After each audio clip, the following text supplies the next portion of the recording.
Oh. Eh, Agnes. Yes, Richard. Ugamba otya? Ndi bulungi. Ogamba otya Richard? Tugezaako. Nalukenge mwali. Ebya Nalukenge ebyo. Mukazi wo naawe omumanyi. Ndowooza gyali. Mwalemera ddala okukwatagana. Ate tutya. Nalukenge olowooza omuyita mwangu. Nalukenge nze okuva ku dde wano nga naakayingira wano ewuwo. Nalukenge saamusiimirawo. Yenno nadde njala kugamba ku nsonga y'abaana abaakufera. Biri bitya? Ebintu ebyo Richard birabika biwanvu. Ate birabika banziba. Bakubba. Amazima matuufu. Balabika banziba. Banzibira ddala. Naye kaakati ekyokukola simanyi gogenda okunsalira amagezi kyekiddako. Anti kati nze amagezi ge nali nkuwadde gaakulanga tufuna oyo eyakukonekitinga. Ate kaakati oyo mmujje wakati essaawa zino kuba ne bwenkuba essimu teriiko.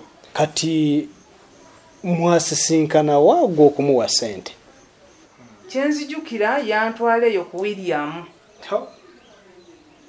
William tetulina na office eri awo wabula twasisinkana ku street ne tukimalira awo. Ekiki? Nze kati awo ndabira ddala sirina bwe nkuyamba. Kyaddi ate nalika kummalamu maani. Bateeka okuba nga banziba. Kati atwegala nkulimbe. Abantu ku William Street abasinga awo baffe. Kyaddi bane kati ngenda kukola ntya. Simanyi. Ekisooka ne osi bwe nayogera naye. Ensonga ze yansaba ze zino wammanga eyakufera tumufune. Ongambye wamujja ku Facebook. Namujja ku Facebook n'essaawa zino. Office waweera ssente ongaye byali bya ku street. Kati tutandikire waawo. Kati kyekiddako. Abula simanyi naye. Gira otetenkanyanga bw'otetenkanya tunaalaba. Essimu eyinza okuddako ne mukwatagana. Simanyi. Yagezaako. Mpoze kira nadde njala kugamba. Ndaba akabanga okuba wajja wanga togendako wamanga mukyala.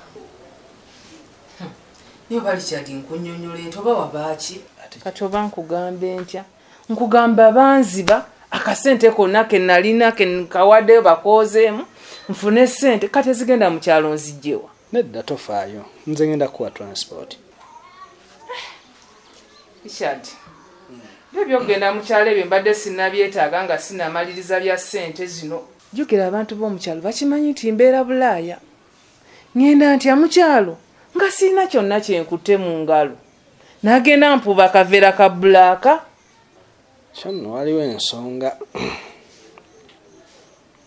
Kyo kituufu naye simanyi bw'ono okitwala kubanga kati olaba Agnes gw'oli muntu wange.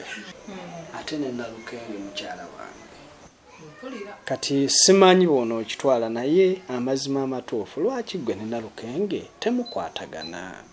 Richard, olwose n'oyogera ku kintu ekyo. Simanyi lwaki Nalukenge nze ku day one nga nakayingira wano nalema okusiima Nalukenge. Simanyi na lwaki wakaagala. Wakeegombako ki? Konna kaakalaakala nako nakanyalufu abawala abanyirira gye bali. Lwaki tokagoba? Agnes. Tufune omukazi omulala. Nalukenge talina mpisa n'akamu. Olaba bw'otyo ne maama bw'ali mu kyalo kati otandise okugyayo emizi gya maama mu kyalo. Richard ate wandigambye otya? Ng'abantu bonna teri muntu atuukiridde. Olina kumumanyira bumanyiizi. Nze byagaana Richard. Nalukenge goba Nalukenge. Bwe kiba kisoboka nyinza n'okufunira omukyala. Ojja kunneebaza oluvannyuma nga kamaze okuvaawo. Oba okaagalako ki? Anti kati gwe kyotayagadde kutegeera nti nze gwe muteeka mu buzibu. Gwe oli sister wange, oli mukyala wange. Kati bwe muba temukwatagana, gwe ebizibu byo bijja gye ndi oli bijja gye. Nange njagala waka wabeewo emirembe ofube okwatagana ne Nalukenge. Naye lwaki toyogerako konne ku Nalukenge oyo? Naye twogera. Simanyi. Nkolera ekintu kimwe, gwe ne Nalukenge ogezeeko okulanga mukwatagana. Nange mbe n'emirembe ewaka. Richard nkubuulire sigenda kukwatagana ne Nalukenge. Naye njagala wesse mu bigere byange. Oli sister wange. sisobola kugoba nti bawano kuba naye wuwo naye nenalukenge tuvudde wala naye sisobola mugoba ajja kuvaawo gwekkiriza kyenkugamba ekyandibadde ekirungi noonya bw'oyinza otetenkanya okwatagana nenalukenge nze manyi musobola okukwatagana njagezaako naye ogezaako bugeza nalukenge si mwanguli kyadi mukwatagane njagezaako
Choba nyo yakukula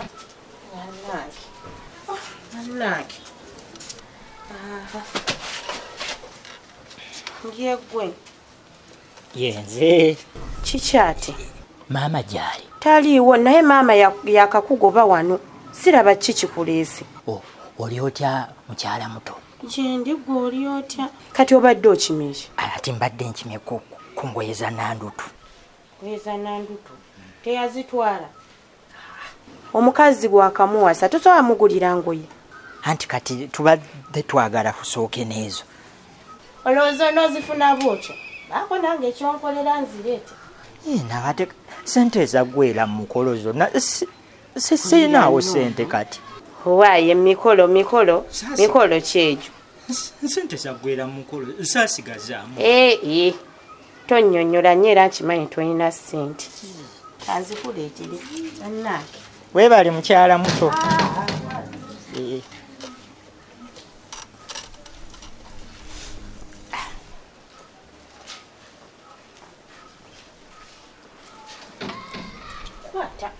ebintu byo byonna mbitaddemu omwo ate bikwate bulungi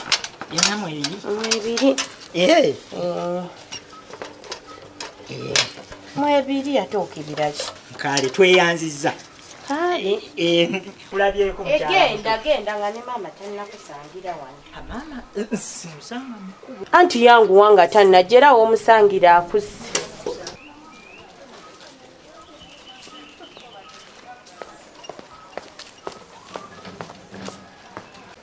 mpola ne bobo kimanyi lwiti wanzijukiza ate twagendayo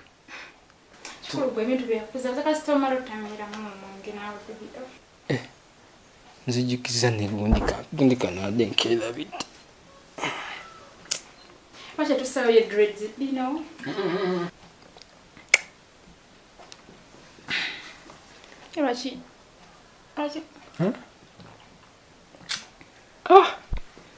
nawo kavuga speed ogenda gula akalalo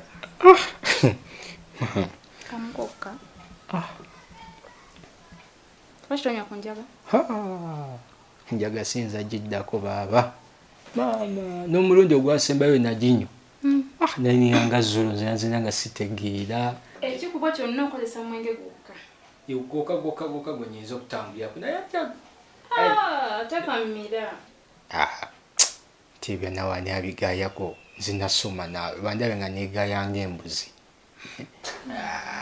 Bia boyfriend osu daisi gayega yalinganga embuzi naye namukubo swanga yechwango. Nere bimukolera. Amanyo bonaga green. Omuwala nabuwala. Kalinganga embuzi obante. Ibisinzi ibikanawe. Gayi ngazo nsanga nzenze na negaya ninganga.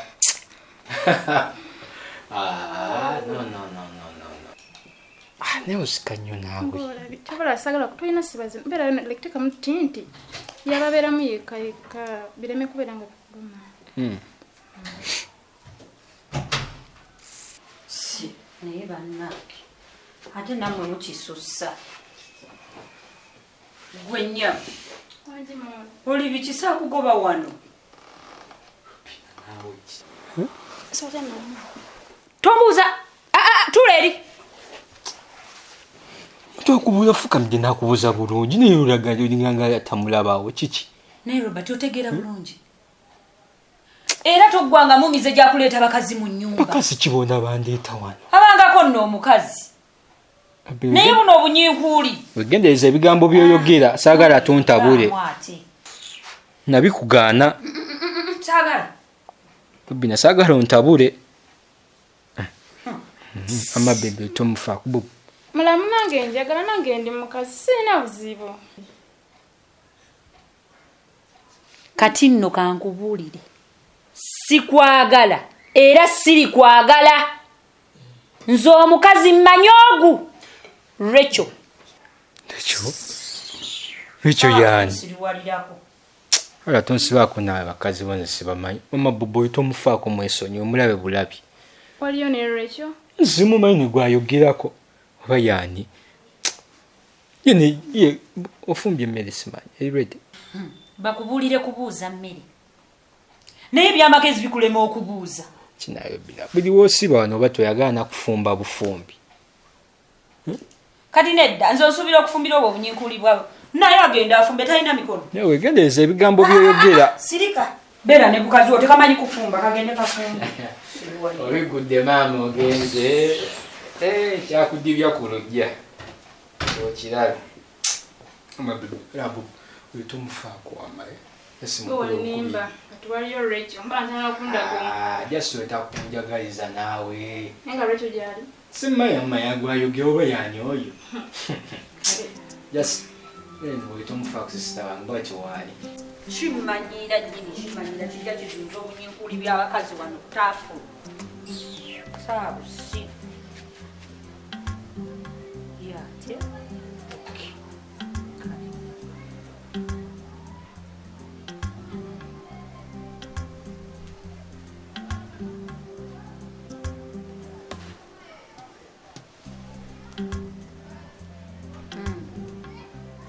Hello? Rachel. Wandi mulamu. Oli otya? Ndi bulungi osiri otya mulamu? Jendi, kati nno bye ngenda okugamba biri agenti. Iye era Rachel kankubulire okimanyi nti Robert aleese omukazi bali wano mu nnyumba. Mulamu okakasa. Gwe ddamu okakasa kolerawo. Kwata booda linnya jangu.